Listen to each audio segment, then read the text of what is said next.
The Hebrew Bible, the five books of Moses, Genesis, chapter 48. And it happened after these things that someone said to Joseph, "Look, your father is ill." And he took his two sons with him, Manasseh and Ephraim. And someone told Jacob and said, "Look, your son Joseph is coming to you." And Israel summoned his strength, and sat up in bed. And Jacob said to Joseph, "El Shaddai appeared to me at Luz in the land of Canaan, and blessed me, and said to me, I am about to make you fruitful and multiply you and make you an assembly of peoples, and I will give this land to your seed after you as an everlasting holding.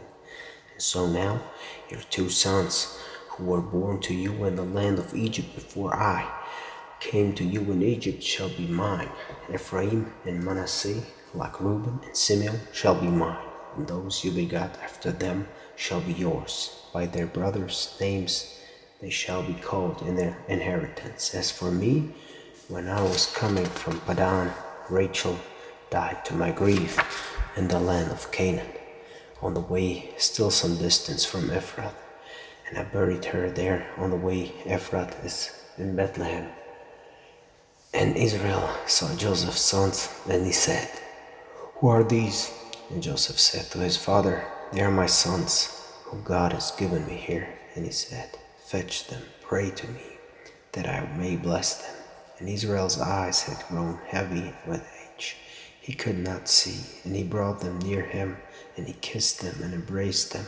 And Israel said to Joseph, "I had not thought to see your face, and look, God has also let me see your seed." And Joseph drew them out from his knees, and he bowed his face to the ground. And Joseph took the two of them, Ephraim with his right hand to Israel's left, and Manasseh with his left hand to Israel's right, and brought them near him. And Israel stretched out his right hand and placed it on Ephraim's head.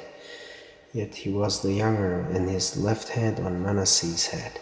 He crossed his heads, though Manasseh was the firstborn, and he blessed them and said, "The God in whose presence my fathers walked, Abraham and Isaac, the God who has looked after me all my life till this day, the messenger rescuing me from all evil, may he bless the lads. Let my name be called in them, in the name of my fathers, Abraham and Isaac. Let them teem multitudinous in the midst of the earth." Joseph saw that his father had placed his right hand on Ephraim's head, and it was wrong in his eyes. And he took hold of his father's hand to remove it from Ephraim's head to Manasseh's head. And Joseph said to his father, "Not so, my father, for this one is the firstborn. Put your right hand on his head." And his father refused, and he said, "I know, my son, I know. He too shall become people, and he too shall be great. But his younger brother shall be greater than he, and his seed shall be a fullness of nations." And he blessed them that day, saying, "But you shall Israel bless, saying, May God set you as Ephraim and Manasseh." And he set Ephraim before Manasseh. And Israel said to Joseph, "Look, I am about to die, but God shall be with you and bring you back to the land of your fathers. As for me, I have given you with a single intent over your brothers what I look from the hand of the Amorite, with my sword and with my bow." Chapter 49. And Jacob called his sons and said, "Gather round, that I may tell you what shall befall you in the days to come. Assemble and hearken, O Jacob's sons, and hearken to Israel your father. Reuben, my firstborn, are you, my strength and first yield of my manhood, prevailing in rank and prevailing in might. Unsteady as water, you'll no more prevail, for you mounted the place where your father lay. You profaned my couch, you mounted. Simeon and Levi, the brothers, weapons of outrage, their trade. In their council let me never set foot. Their assembly my presence shun. For in their fury they slaughtered man. At their pleasure they tore down ramparts. Cursed be their fury so fierce, and their wrath so remorseless. I will divide them in Jacob, disperse them in Israel. Judah, you shall your brothers acclaim. Your hand on your enemy's nape, your father's sons shall bow to you. A lion's whelp is Judah. From the prey, O my son, you mount. He crouched, he lay down like a lion, like the king of beasts.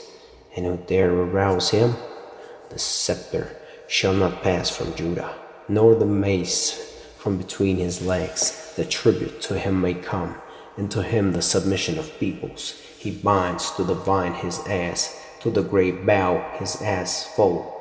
He washes in wine his garment, in the blood of the grape his cloak. O eyes that are darker than wine, and teeth that are whiter than milk. Zebulun near the shore of the sea shall dwell, and he by the heaven of ships.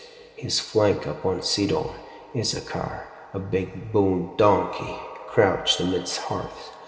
He saw that his homestead was goodly, that the lad was delightful, and he put his shoulder to the load, become a toiling serf.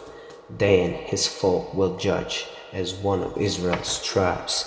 Let Dan be a snake on the road, an asp on the path, that bites the horse's heels, and its rider topples backward. Your deliverance I await, O Lord. God shall be goaded by raiders, yet he shall goad their heel. Asher's bread shall be rich, and he shall bring forth kingly dishes. Naphtali, a hind let loose, who brings forth lovely fawns. A fruitful son is Joseph, a fruitful son by a spring, daughter strode by a rampart. They savaged him, shot arrows, and harassed him. The archers that did, but taught was his bow, his arms ever moving. Through the hands of the champion of Jacob, through the name of the shepherd and Israel's rock, from the God of your fathers, may he aid you. Shaddai, may he bless you. Blessings of the heavens above, blessings of the deep that lies below, blessings of breasts and womb. Your father's blessings surpass the blessings of timeless hates, the bounty of hills everlasting. May they rest on the head of Joseph, on the bow of the one set apart from his brothers. Benjamin, ravening wolf in the morn, he consumes the spoils, at evening shares out plunder.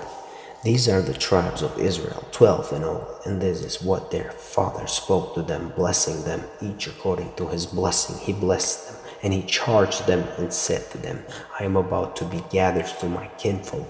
Bury me with my fathers in the cave that is in the field of Ephron the Hittite, in the cave that is in the field of Machpelah, which faces Mamre, in the land of Canaan, the field that Abraham bought from Ephron the Hittite as a burial holding. There they buried Abraham and Sarah's wife. There they buried Isaac and Rebekah's his wife. And there I buried Leah, the field and the cave within it, bought from the Hittites. And Jacob finished charging his sons, and he gathered his feet upon into the bed, and he breathed his last, and was gathered to his kinfolk. Chapter 50. And Joseph flung himself on his father's face, and wept over him, and kissed him. And Joseph charged his servants, the physicians, to embalm his father, and the physicians embalmed Israel. And 40 full days were taken for him. As such is the full time of embalming, and the Egyptians keened for him 70 days. And the days for keening him passed, and Joseph spoke to the household of Pharaoh, saying, If, pray, I have found favor in your eyes, speak, pray in Pharaoh's hearing as follows. My father made me swear, saying, Look, I am about to die. In the grave I readied me in the land of Canaan. There you must bury me. And so let me go up, pray, and bury my father, and come back. And Pharaoh said, Go up and bury your father as he made you swear. And Joseph went up to bury his father, and all Pharaoh's servants, the elders of his household, and all the elders of the land of Egypt went up with him, and all the household of Joseph, and his brothers, and his father's household. Only their little ones, and their flocks, and their cattle, they left in the land of Goshen, and chariots and horsemen as well went up with him, and the procession was very great, and they came as far as Goren ha-Atad, which is across the Jordan, and there they keened a great and heavy keening, and performed mourning rites for his father 7 days. And the Canaanite natives of the land saw the mourning in Goren ha-Atad, and they said, "This heavy mourning is Egypt's. Therefore is its name called Abel Mizraim, which is across the Jordan." And his sons did for him just as he charged them. And his sons conveyed him to the land of Canaan and buried him in the cave of the Machpelah field, the field Abraham had bought as a burial holding from the Ephron the Hittite, facing Mamre. And Joseph went back to Egypt, he and his brothers and all who had gone up with him to bury his father after he had buried his father. And Joseph's brothers saw that their father was dead, and they said, "If Joseph bears resentment against us, he'll surely pay us back for all the evil we caused him." And they charged Joseph, saying, "Your father left the charge before his death, saying, 'Thus shall you say to Joseph, we beseech you, pray the crime and the offense of your brothers, for evil they have caused you. And so now pray the crime of the servants of your father's God." And Joseph wept when they spoke to him. And his brothers then came and flung themselves before him and said, "Here we are your slaves." And Joseph said, "Fear not, for I am instead of God. While you meant evil toward me, God meant it for good, so as to bring about this very time, keeping many people alive. And so fear not, I will sustain you and your little ones." And he comforted them and spoke to their hearts. Joseph dwelled in Egypt, he and his father's household. And Joseph lived 110 years, and Joseph saw the third generation of sons from Ephraim, and the sons as well of Machir, son of Manasseh, were born on Joseph's knees. And Joseph said to his brothers, "I am about to die, and God will surely single you out and take you up from this land to the land he promised to Isaac and Jacob." And Joseph made the sons of Israel swearing, saying, "When God indeed singles you out, you shall take up my bones from this place." And Joseph died 110 years old, and they embalmed him, and he was put in a coffin in Egypt. Genesis chapter 50, end of chapter.